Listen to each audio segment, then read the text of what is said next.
आप सभी भोजपुरिया भाई के हम विधायक गायक राजेश लाल यादव पूरी पार्टी सहित आप सभी का हार्दिक वंदन अभिनंदन करते हैं। जैसा कि आप जानते हैं, कोरोना के इस कहर से हमारा पूरा विश्व परेशान है, पूरा विश्व जूझ रहा है। तो हमारे विधा कोरोना के लेके आप लोगों के बीच में जाते हमके उम्मीद बा कि आप लोग पसंद करिए।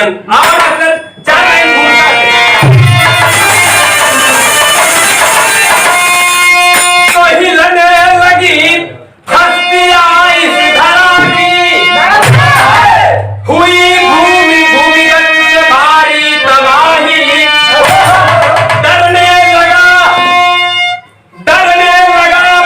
है निडर इस जहां से, सदा लूटता जो रहा बाहवाही, जलने लगा है चमन चाइना का, अग्नि अहंकार ही खुद लगाई, वायरस कोरोना एक ऐसा जहर है जिसका है सारी दुनिया में आया।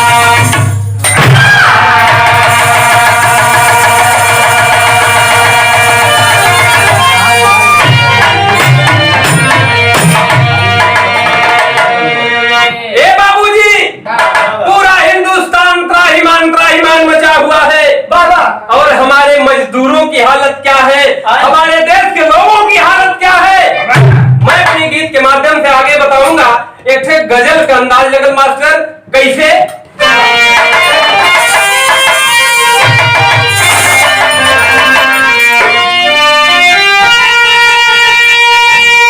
किसी शायर ने कहा, मैं नाजे हुस्न हूँ, तुम मेरा एहतराम करो, जवानी नाम है मेरा, मुझे सलाम करो। बाबा ये करे जोर पर लिखायल का लिखायल,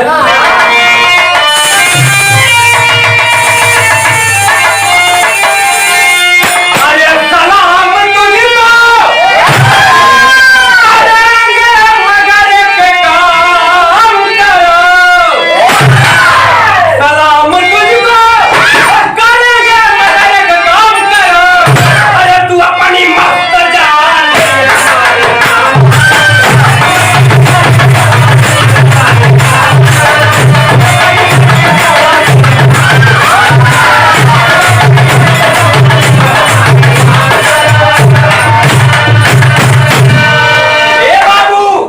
गजल के अंदाज में कवि जी उतने खूबसूरत भाव दर्शन कैसे लाल।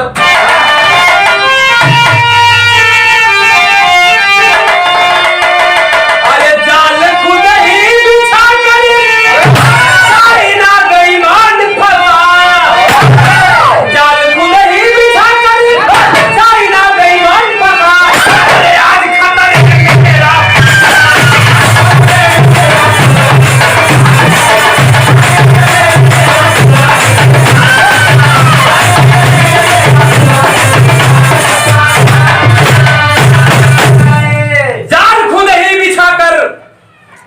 चाइना लाचार फंसा और आज खतरे में मेरा पूरा हिंदुस्तान फंसा। मेरे मित्रों, कोरोना का एक ऐसा कहर आया कि पूरे विश्व में ग्रहण सा लग गया। हमारे विरहा के यहीं से शुरुआत हो गई। कैसे लाल?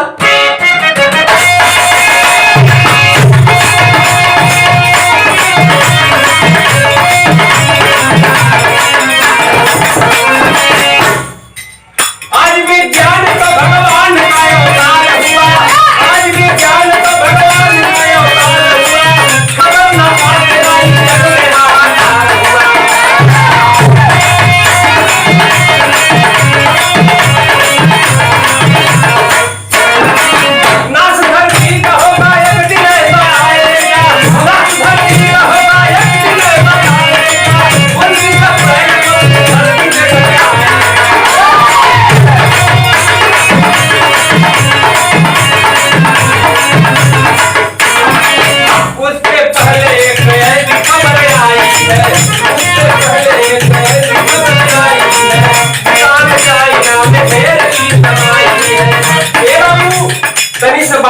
समझ नहीं। आज विज्ञान कायाकार, विज्ञान वाले समझते हैं कि मैं भगवान की सारी सृष्टि को पालूंगा, लेकिन सब कुछ असंभव है। अभी नासा से खबर आई कि कोरोना का कहर उमड़ चुका है, सैलाब चल चुका है। तब तक बीच में भी चल रहा है कि 29 अप्रैल को धरती से कुछ ऐसा टकराएगा कि मेरी धरती खत्म हो जाएगी, और उससे पहले चाइना का कहर आया। तो फिर आगे जहां अमेरिका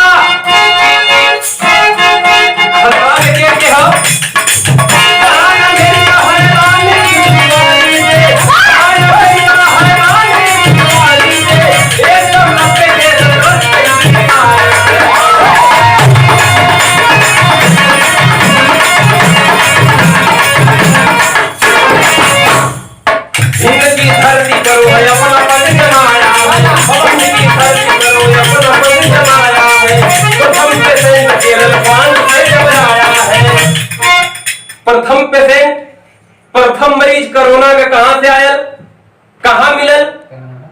केरल में, तेलंगाना में।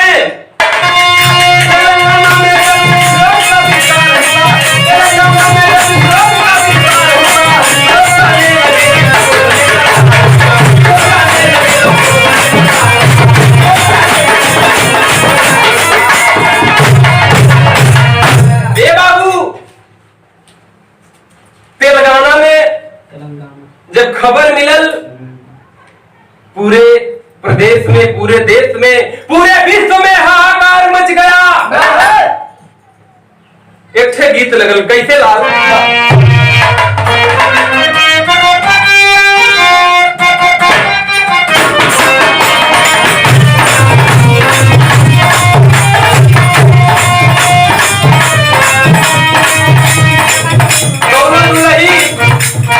अपने दुल्हा के राजा अब भाई हमसे न सबरी लुगा सारी छोरा का नहीं के होला का लेवे।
पूरे विश्व पे धीरे धीरे पड़ा, तो धारा कौन सी लगा दी गई?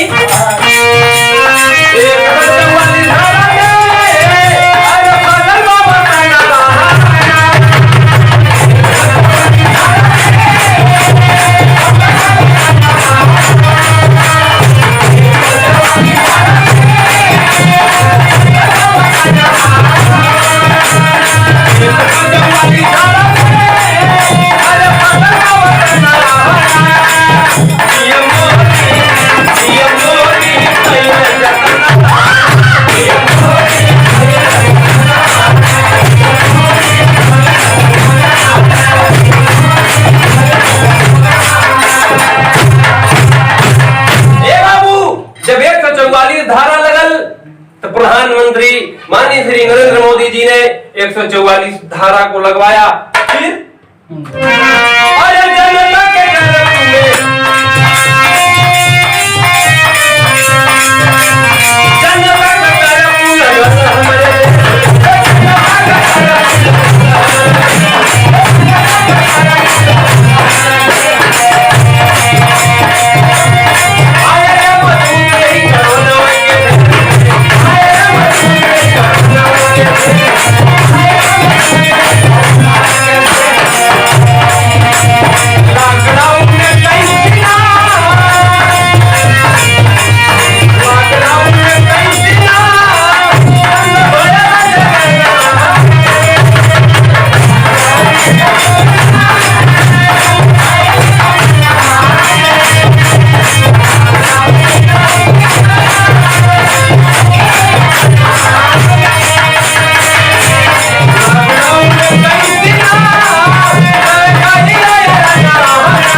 प्रधानमंत्री जी ने सारे लोगों का जतन भी करना शुरू किए, लेकिन कोरोना का असर इतना बेजोर चलल कि हाहाकार मच गल।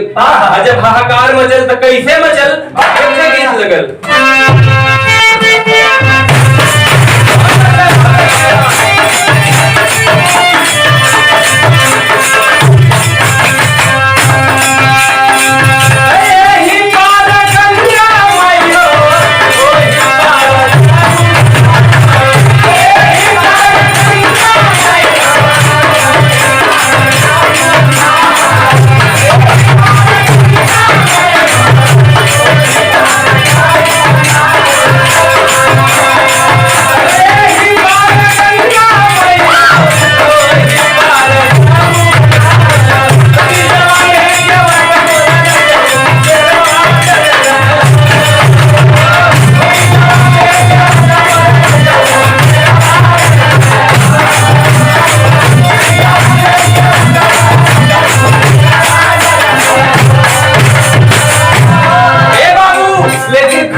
कैसे हाहाकार में देखो, जंगल के आगे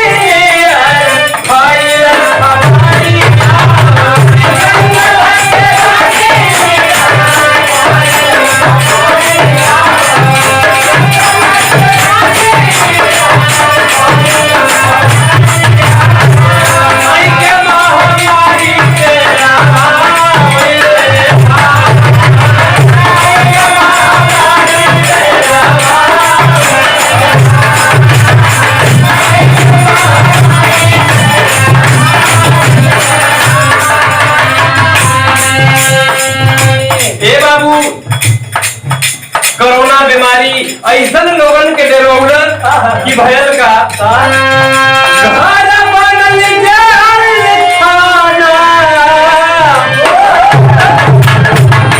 लोग अपने घरों में हैं तो जरूर, लेकिन महसूस कर रहे हैं कि मैं जेल के अंदर हूँ। क्या घर बनल थाना बंद भइल।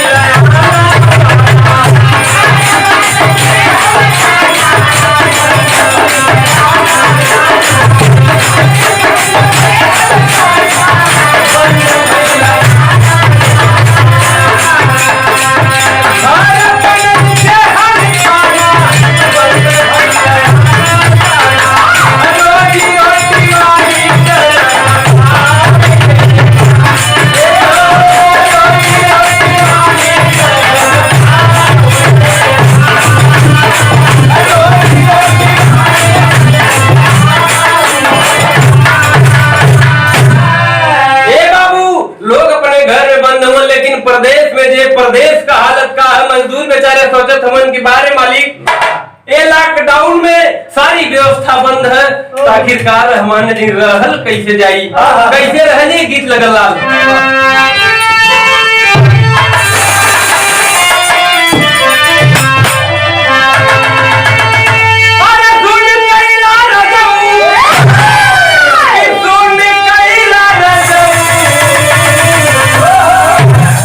कचौड़ी गली अरे मिर्जापुर के कैला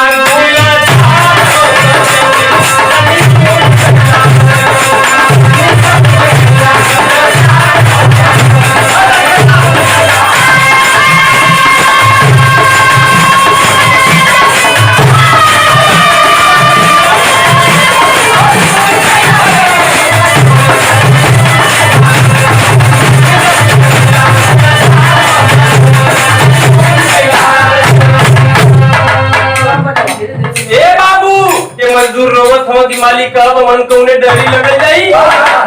सोचत हो मजदूर सोचलन का सोचत अरे दूर जे फसली बा, दूर जे फसली बा कि घरवा से दूर जे फसला। अरे झंखे बेचारा मजा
गांव में हमहन का पेट कैसे भरी?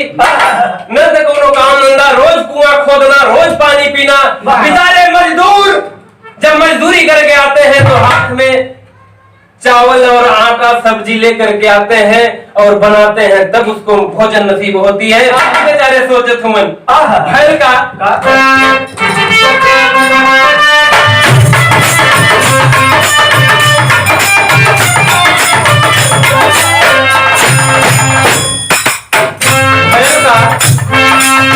बंद भैल काम राम बंद भैल काम राम पास में न पाले पास में न पाले ओके न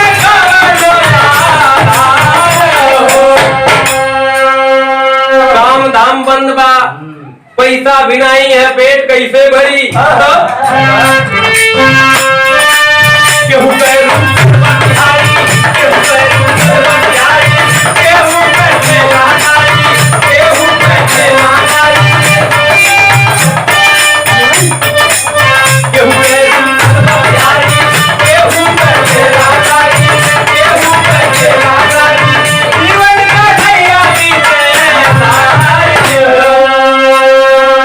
केहू दिहाड़ी रुकल या केहू का ठेला गाड़ी खड़ी है बाबूजी, आखिर पेट कैसे भरी? बाटे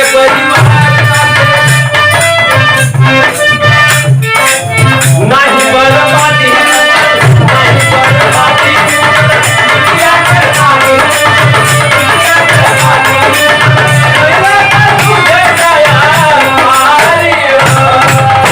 ए बाबू, जितनी भी बहन बेटियों की शादी थी सब रुक गई, सब लोग परेशान हैं। बाटे परिवार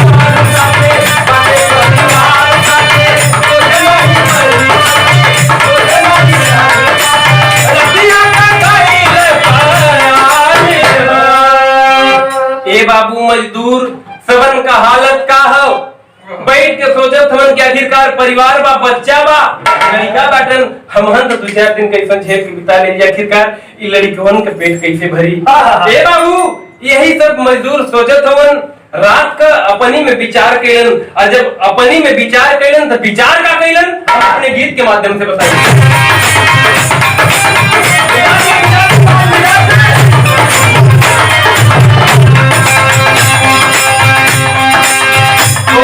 अपने मातृका से कहा तरीका हो कैसे तुम्हारी सलाह मिला लो बताओ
बच्चों को लेकर के, अपने छोटे छोटे मासूम बच्चों को लेकर के पैदल ही घर की तैयारी करते हैं।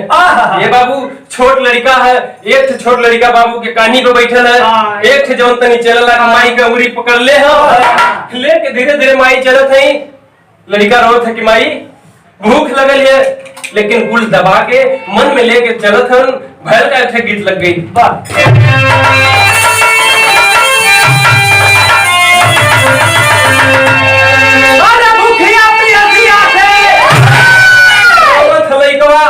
अपने माई पे गलत की माई रे अब ना चल जाता है।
आप ना चल पाई, मतारी चल नहीं जाता, हमरे कोलवा में फूका पड़ गया है। बाबू मतारी जब बबुआ पैर उठा के देखलस तो पेट में छाला पड़ल, झरझर आंख से आंसू चले लगल।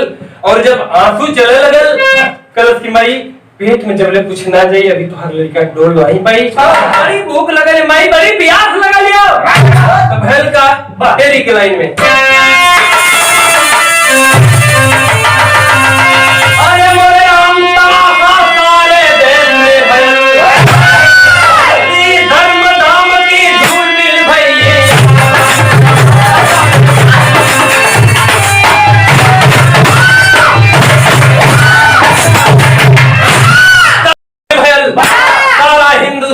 परेशान हो उठा, तब भयल का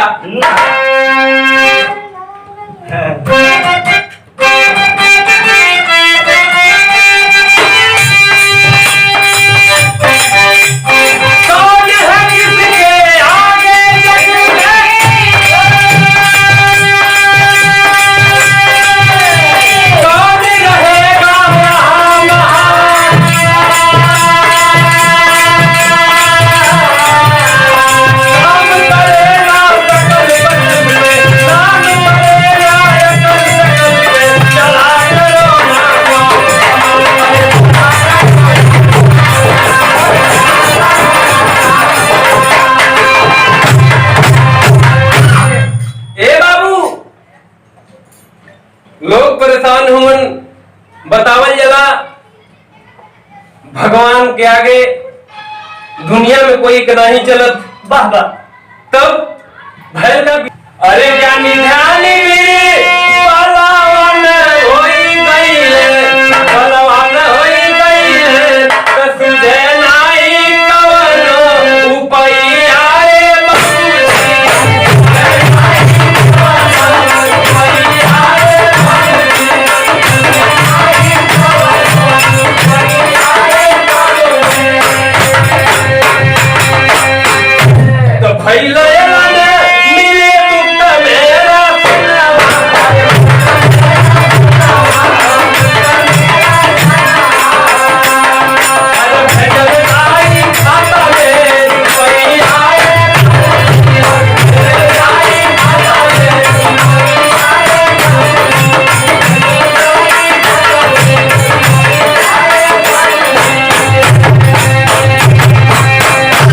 घर ही में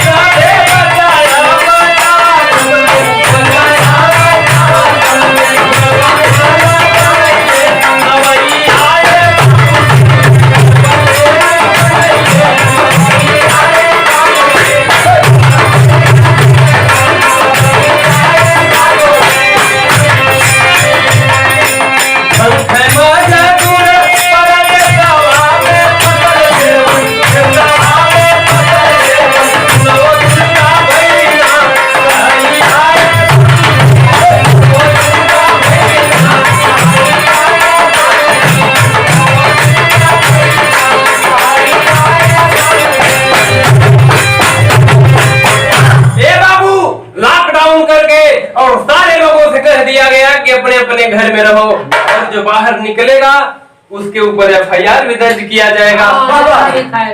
और कोई किसी चीज का प्रॉब्लम नहीं होगा, हर लोगों के खाते में 1-1 हजार रुपया भी भेजा जाएगा, और राशन पानी भी उनको दिया जाएगा। ये बाबू तब भैल का एक लाइन वो मजदूरन बदे हमारी औकात हो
आपने दे दिया होता तो ये सारे प्रदेशी अपने घर और अपने परिवार में होते। ये साहेब कोई के शौक नहीं लगे प्रदेश घूमे के प्रदेश करे के, लेकिन ये पेट जवन न करा दे साहब। ये पेट के कारण लोग अपने परिवार को, अपने बीवी बच्चों को छोड़ करके प्रदेश में जाकर के नौकरी करते हैं।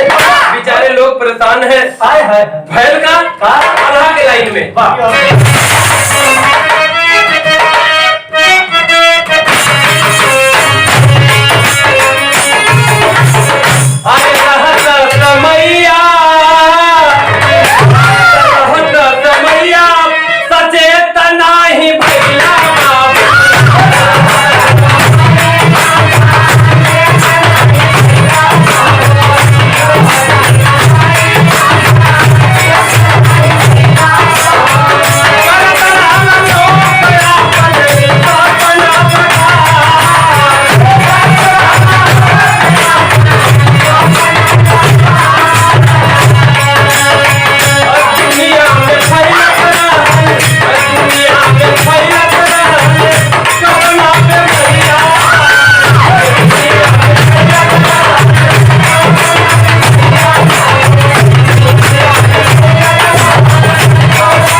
भी अपने परिवार में होते। और जब चेते के चाहिए तब तो आप लोग चेतवे नहीं मिला।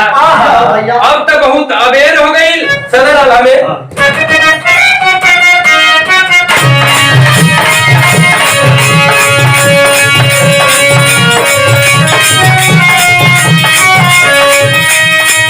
अरे हिंदू मुसलमान में खुदाई जहां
बीमारी के महामारी में किसी को राजनीतिक करने का कोई मौका नहीं है। सारे लोग मिलकर के हमारे इस आपदा को पहले हटाने का काम करेंगे। ये बाबू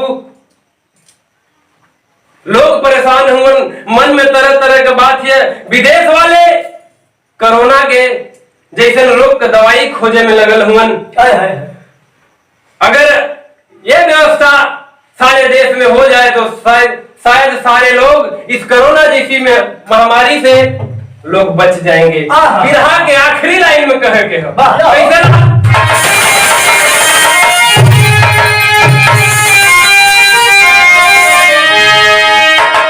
हमारे एक लाइन सबके बदे हो।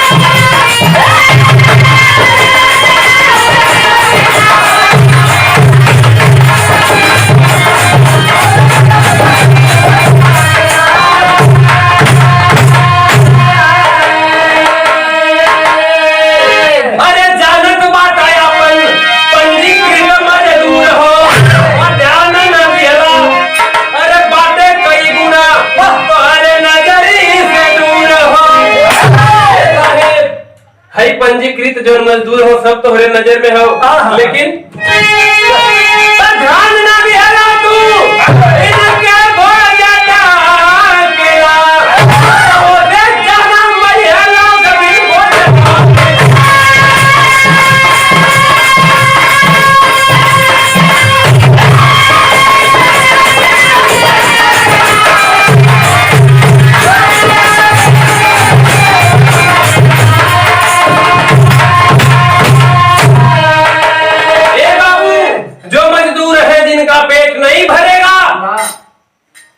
कोरोना नहीं वो भोजन से मर जाएंगे।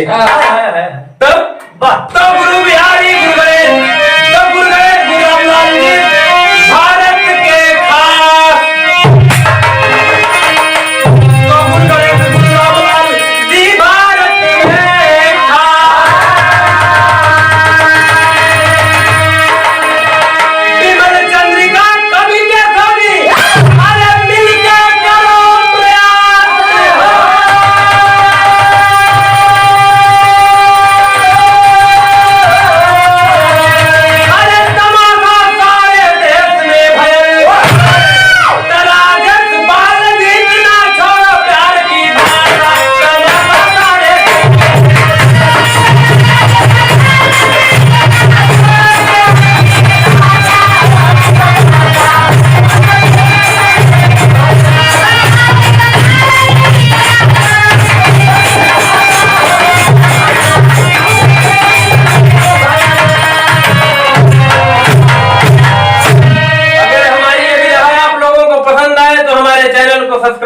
वीडियो को लाइक जरूर करेंगे। धन्यवाद।